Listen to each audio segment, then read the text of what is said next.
Delhi acid attack case में चौंकाने वाला खुलासा हुआ है। पुलिस ने इस मामले में पीड़ित छात्रा के पिता अकील को ही गिरफ्तार कर लिया है।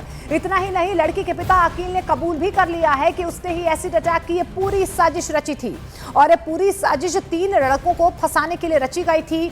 दिल्ली पुलिस के मुताबिक एक प्लॉट का केस यहां पर चल रहा था जिसे बेचने के लिए आरोपी ने यह साजिश रची थी। तो देखिए यहां पर इस पूरे मामले को लेकर लगातार जो है एक के बाद एक खुलासे हो रहे हैं। अब जानकारी निकल कर आ रही है जो पीड़ित छात्रा थी उसी के पिता ने कहीं ना कहीं इस पूरी साजिश को अंजाम दिया था। उसी ने कहीं ना कहीं इन 3 लड़कों को बदनाम करने के लिए अपनी बेटी के साथ मिलकर इस साजिश को अंजाम दिया था। अब ये खबर निकल कर आ रही है कि यहाँ पर एक प्लॉट का मामला था, एक पुराने प्लॉट का ये मामला था और ये आरोपी जो है इससे बचना चाह रहा था और यही वजह है कि उसने इतनी बड़ी प्लानिंग की। इनका केस चल रहा है मंगोलपुरी में एक प्लॉट का झगड़ा, और उस प्लॉट के झगड़े में एक औरत जो कि एक मालिकाना हक था उसका, उसके हस्बैंड की डेथ हो गई थी और ये लोग उसके प्लॉट पे कब्जा करना चाह रहे थे। उस औरत पे इन लोगों ने एसिड फेंका था। जो छात्रा के फादर का साला और बाकी कुछ 3-4 रिश्तेदार थे जो कोर्ट में ट्रायल पे चल रहा है। तो फिर सारी परत की परत खुलती चली गई और हमने इसमें बहुत तेज़ी से इन्वेस्टिगेशन किया। सारे लोगों के इधर से बयान लेना, पुरानी हिस्ट्री को जुटाना, फुटेज देखना, एनालिसिस करना टेक्निकल, और कल फिर सारी कहानी क्लियर होगी। परसों का इंसिडेंट था कि ये सारा झूठा एक कॉन्स्पिरेसी षड्यंत्र के तहत किया गया था और मकसद था कि छात्रा के फादर को उस केस से बचाना और उन लड़कों का जो बाकी 2 लड़के थे कि उस केस में कॉम्प्रोमाइज़ करना।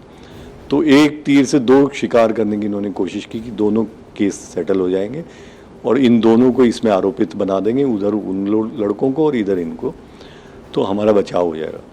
लेकिन जैसे कि आप जानते हैं अपराधी कितना भी शातिर हो, कुछ ना कुछ गलतियां कर ही देता है। जब उसको बारीकी से हमने देखा तो सारी कहानी हमें झूठी नजर आई।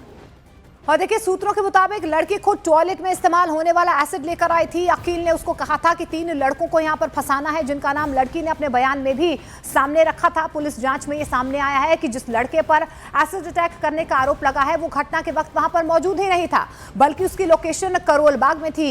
सीसीटीवी में उसको बाइक से जाते हुए भी देखा गया है।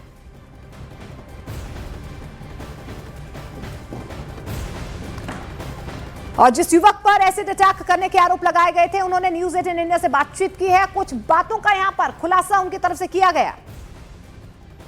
तो आपका वीडियो करोल बाग का था, आपने पुलिस को बताया था कि आप मौके पर थे? हाँ, मैंने बताया था, अपना दिया था बयान। फिर पुलिस ने क्या कहा आपसे?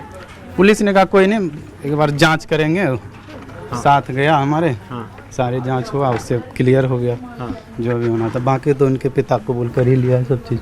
अच्छा, कि वो साजिश था मेरे खिलाफ। आपको फंसाया क्यों जा रहा था सर? उसके बारे में आपको चलिए थाने अभी विजिट कर रहे हैं, हम थाने में बताएंगे। मॉस्को कॉल आ रहा तो है। आप पुलिस के पास थे कल दिन भर, तो उसको लेकर पुलिस आपसे लगातार पूछताछ? हाँ, लगातार पूछताछ करी। एसिड अटैक के वक्त में आप थे क्या वहाँ? नहीं, मैं अपने काम पे था। तो काम पे गए थे? हाँ। करोल बाग में? हाँ। और वही फुटेज भी हाँ, जो भी सीसीटीवी फुटेज है वहीं का है सारे। तो आप लोगों को फंसा क्यों जा रहा था यहाँ पर? फंसा वो उनके जो हमारी वाइफ ने जो क्लेम किया था ना, हाँ। उसी को बचाव के लिए उसने ये गेम खेला था। अच्छा, ये अकील खेल रहा था सारा खेल। तो बाकी सर चलिए थाने में। पहले से दुश्मनी वगैरह थी आप लोगों की? नहीं, कुछ थी, नोक-झोंक थोड़ा सा हुआ था। हाँ। बाकी बाद और कुछ नहीं था। इसको फंसाने के लिए अपनी लड़की का इस्तेमाल किया कि आप हाँ, वो करा इस्तेमाल। हाँ, वो करा इस्तेमाल। तो आप क्या चाहते हैं अब ऐसे में? कोई नहीं, वो जो भी होगा कानून अपने हिसाब से कर लेंगे। आप चाहते हैं कि कानून उनको अपने सजा दे? हाँ, सजा दे, जो कानून को लगे सही वो करेगा। और ये पूरी साजिश 3 लड़कों को फंसाने के लिए रची गई थी, जिसमें अब लड़के का पिता अकील खुद बुरी तरह से फंसता हुआ नजर आ रहा है। उल्टा अकील पर रेप का केस दर्ज हो गया है, जो एसिड अटैक के आरोपियों में से एक आरोपी की पत्नी ने लगाया है।